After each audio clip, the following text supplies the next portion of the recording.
What's going on, Mario?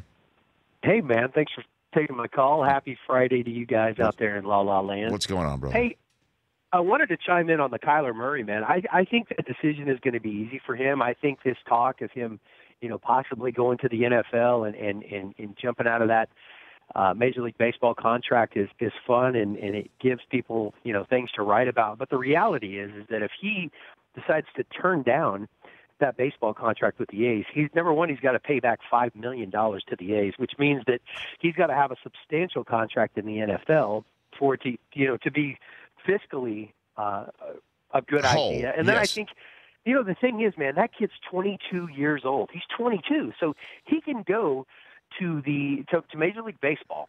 He can be a flop, and in 5 years he's going to be 27. I mean, my gosh, how old was Brandon Weeden when he came back? Do you remember when Brandon Weeden came back when he came to the NFL?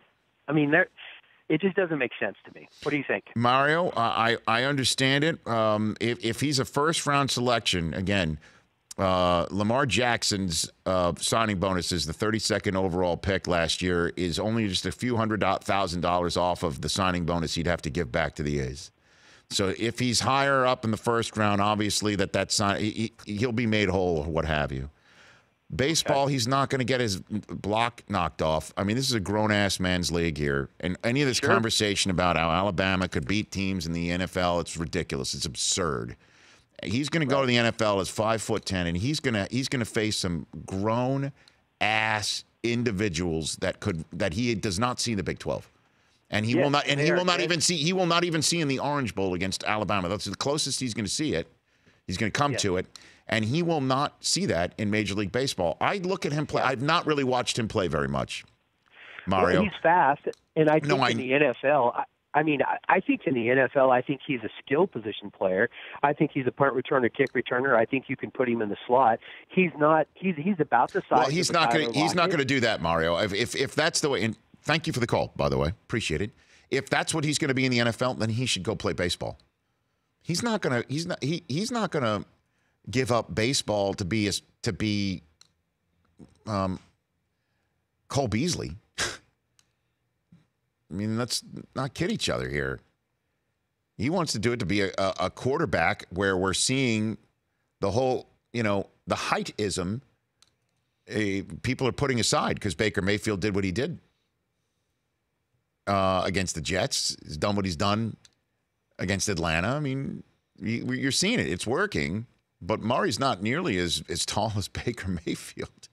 But I will tell you this. When I look at him play baseball, just seeing the footage, do you know who he looks like to me? Who's that? Mookie Betts. Mookie Betts is not a big guy. That's what I'm saying.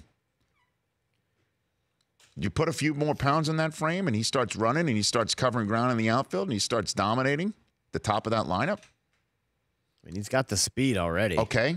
I mean, so let's see what he can do. I always thought Samardzija was nuts for not playing football. He was terrific at Notre Dame. He was. He now has 9 figures in the bank from his pitching career. 9 figures in the bank. And so, and a much longer career. And I love football, but I would think twice. He's going to have to really, and again, it's the actual nuts and bolts of it. He could sit here and say, you know what, I really want to play football. I love football. I just love it. It's not the same. I don't get the same feeling when I'm playing baseball.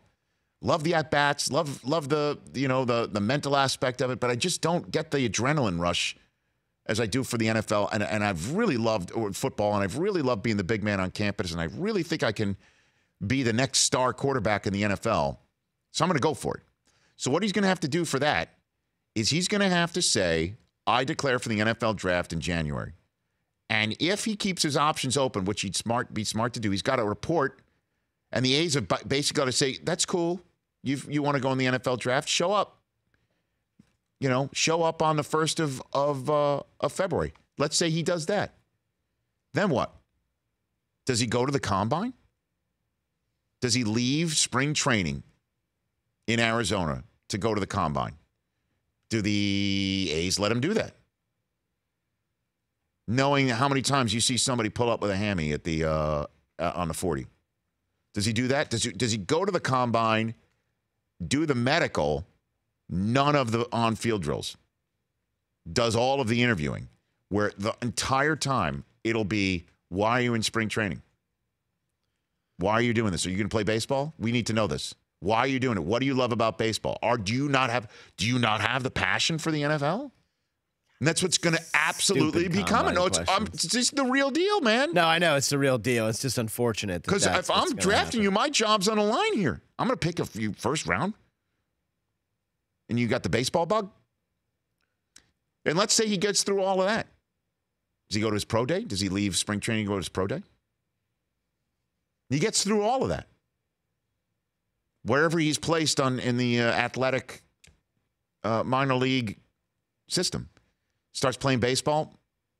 Does he go to the draft? He gets drafted first round. Then what happens? Would the A's even let it go that far?